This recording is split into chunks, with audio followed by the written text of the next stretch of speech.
dengan jumlah pemudik yang meningkat, bagaimana pemerintah mengatur agar pemudik selamat sampai tujuan? Terlebih, cuaca buruk masih mengiringi perjalanan mudik. Kami hadirkan wawancara jurnalis Kompas TV, Vidi Batlolone, dengan Kepala Korps Lalu Lintas Polri, Irjen Aan Suhana. Anda di Sapa Indonesia Malam, saya Vidi Batlolone. Saudara, Kementerian Perhubungan memprediksi ada 193 juta pemudik yang melaksanakan mudik di musim mudik Lebaran tahun 2024 ini. Jumlah ini meningkat sekitar 50% dibanding musim mudik Lebaran tahun lalu. Dan bagaimana kepolisian mengantisipasi peningkatan jumlah pemudik ini, saya sudah bersama dengan Kepala Korps Lalu Lintas Polri, Inspektur Jenderal Polisi Aan Suhanan. Pak Aan, selamat malam. Terima kasih untuk waktunya di Sapa Indonesia Malam Kompas TV. Pak, Anda tentu sudah melakukan survei di lapangan ketika persiapan mudik tahun ini. Nah, ini evaluasinya seperti apa mengenai kesiapan mudik di musim mudik Lebaran tahun ini, Pak? Ya, lihat angka tadi dari Pak Kementerian Perhubungan, hasil surveinya memang cukup luar biasa. Ini menjadi tantangan tersendiri buat kita, ya buat kepolisian dan seluruh stakeholder untuk betul-betul mempersiapkan mudik tahun 2024 ini. Baik, Pak, ini ada peningkatan jumlah pemudik sampai 193 juta atau 50%, lebih tinggi dari yang tahun lalu. Nah, ini apakah juga berdampak pada misalnya bagaimana strategi kepolisian tahun ini, apakah lebih intens atau seperti apa, Pak? Betul. Jadi setelah kita survei, kemudian dapat angka dari hasil survei Kementerian Perhubungan, kita mulai melakukan beberapa simulasi untuk memutuskan skema apa saja yang akan dilakukan pada saat arus mudik itu, ya. Karena angkanya cukup tinggi, kita sampai beberapa kali simulasi di ruas jalan Jakarta Cikampek, kemudian Cipali sampai ke Semarang. Ini kita simulasi, kita lihat PCR-nya dengan angka 193 ini ada di 1,21 untuk di Jakarta Cikampek. Artinya ini udah stuck arus lalu lintas. Kemudian di Cipali sendiri sampai ke PC rasionya sampai ke 1,7. Artinya ini semakin parah. Sehingga kita coba simulasikan memasukkan pembatasan angkutan barang 3 sumbu ke atas. Ini angkanya masih di atas 1. Kemudian kita masukkan kontraflow 1 lajur, 2 lajur, angkanya masih 0,8 lebih. Harus ada di 0,8 ke bawah. Sehingga kita masukkan skema ganjil genap, penerapan ganjil genap di Jakarta Cikampek sampai dengan Kali Kangkung, kita mendapatkan PC rasio yang cukup moderat di angka 0,72. Itu makanya tahun ini, ya, untuk penambahan skema ini, skema GAGE ini menjadi skema yang udah definitif. Namun, ya, pelaksanaannya kita melihat indikator-indikator arus lalu lintas setiap jalannya pada hari tersebut. Baik, indikatornya seperti apa aja? Indikatornya untuk Jakarta Cikampek ini, ya, ketika arus lalu lintas 3 jam berturut-turut ada di angka 5.000, ya, 5.000 itu kita harus melakukan kontraflow 1 lajur. Kemudian sampai ke 7.000 itu kita melakukan kontraflow 3 lajur. Ya, kalau sudah 3 lajur di Jakarta Cikampek, kita harus melakukan one way di Cipali. Itu indikator itu yang kita gunakan, ya, sehingga penerapannya sangat tergantung itu. Kita sudah jadwalkan, tapi untuk pelaksanaannya tetap melihat indikator arus lalu lintas yang ada pada saat itu. Kemudian satu lagi, ada pengaturan arus di penyeberangan di SKB tersebut. Kita sudah membuat strategi untuk penyeberangan ini di Bakauni, Merak, Ketapang, Gilimanuk, ya. Kita akan berlakukan penundaan perjalanan atau delaying system. Kita akan siapkan buffer zone untuk kantong parkir menunggu giliran masuk ke pelabuhan. Karena pelabuhan ini kan spesifik sekali, dia terbatas areanya.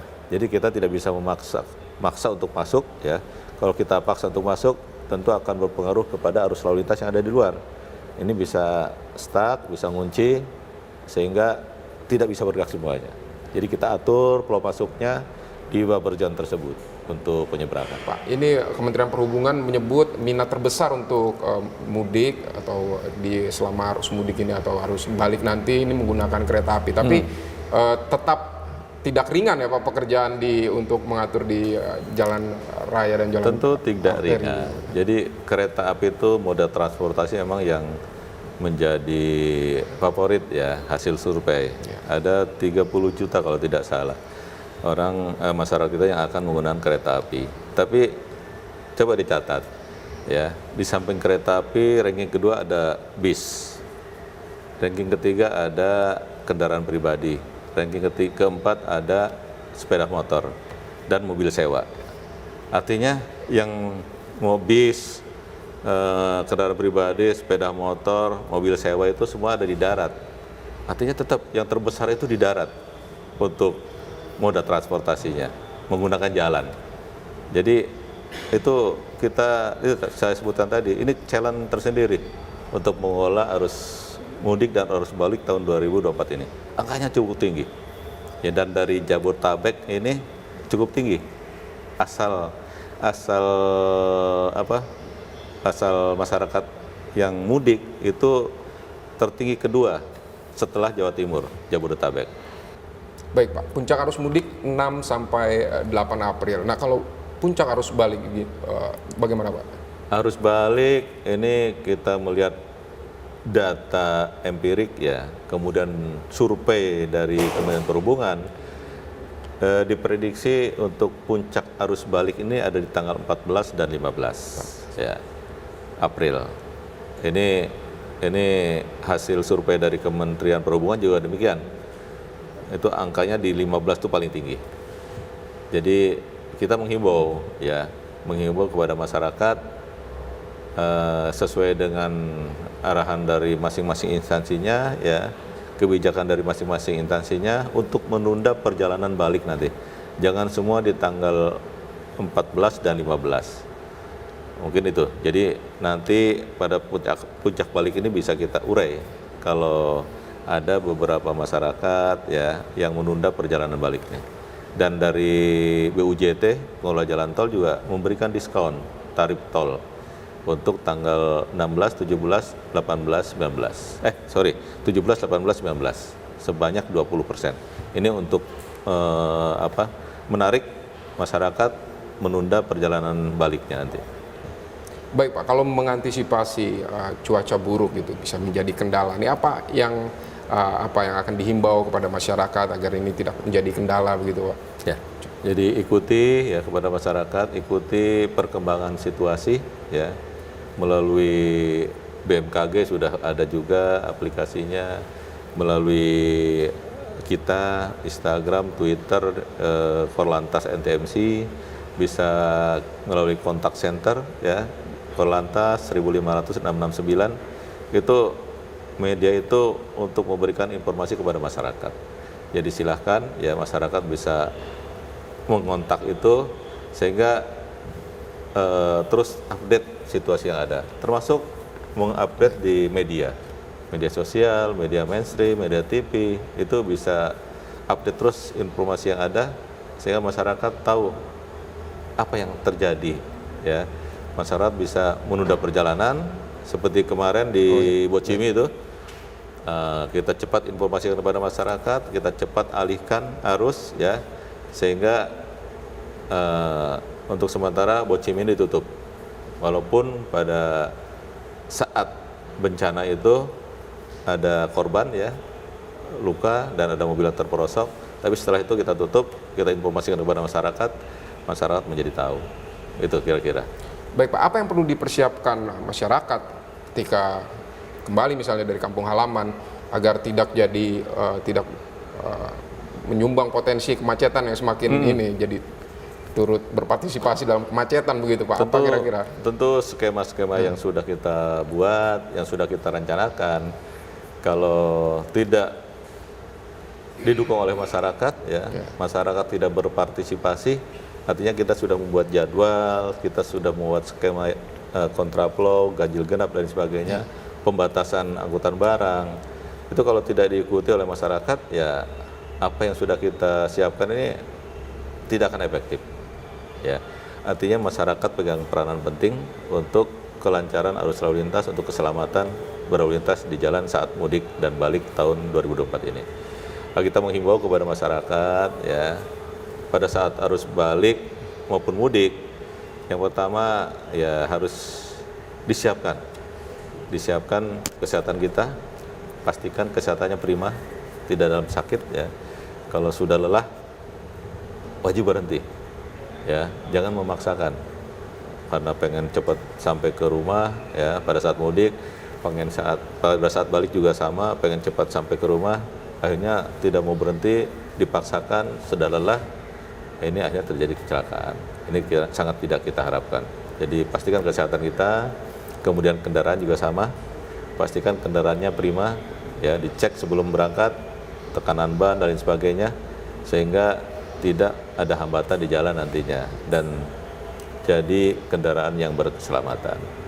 Kemudian ikuti arahan petugas, ikuti aturan yang sudah kita buat, ikuti aturan yang ada di undang-undang sehingga semua bisa berjalan lancar dan selamat.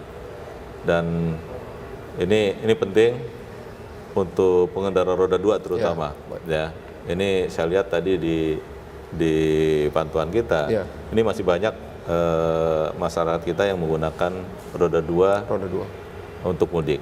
Ini kami sarankan ya, yang belum mudik tidak usah menggunakan roda 2. Karena apa? Ya, karena potensi terlibat dalam kecelakaan cukup tinggi. Ya, data di kepolisian di tahun 2023 kemarin pada saat arus mudik ada 3.000 lebih kecelakaan, itu 77%-nya melibatkan kendaraan roda 2 dan korbannya juga tidak sedikit, ada 554 ini menjadi korban sia-sia pada saat arus mudik dan balik di tahun 2003 ini, meninggal dunia. Kan sayang ini, kita prihatin ya, lebih baik mungkin ikut program pemerintah mudik gratis ya, kemudian naik angkutan massal, angkutan umum. Kalaupun memaksakan harus menggunakan sepeda motor, pastikan motornya motor yang berkeselamatan, manusianya sehat, tidak boncengan lebih dari satu, ya. Istirahat itu wajib, jangan menunggu lelah, 2 jam maksimal harus istirahat, ya. Jangan memaksakan terus berkendaraan, sehingga konsentrasi ini fisik kita kan terbatas. Motornya masih kuat, tapi badan kita itu sudah nggak kuat, ada batasnya. Sehingga silahkan istirahat, refresh, istirahat di polsek yang di jalur, silahkan. Ada tempat-tempat rest area yang disiapkan oleh pemerintah daerah, silahkan untuk berhenti. Saya kira itu. Baik, Pak Aan, terima kasih untuk wawancaranya di Sapa Indonesia Malam. Saudara, tadi Kepala Korps Lalu Lintas Polri, Inspektur Jenderal Aan Suhanan bersama Sapa Indonesia Malam sudah menjelaskan mengenai bagaimana persiapan dan antisipasi dari kepolisian untuk memasuki musim arus mudik dan arus balik libur Lebaran 2024. Tetap di Sapa Indonesia Malam karena setelah jeda akan ada informasi-informasi menarik lainnya.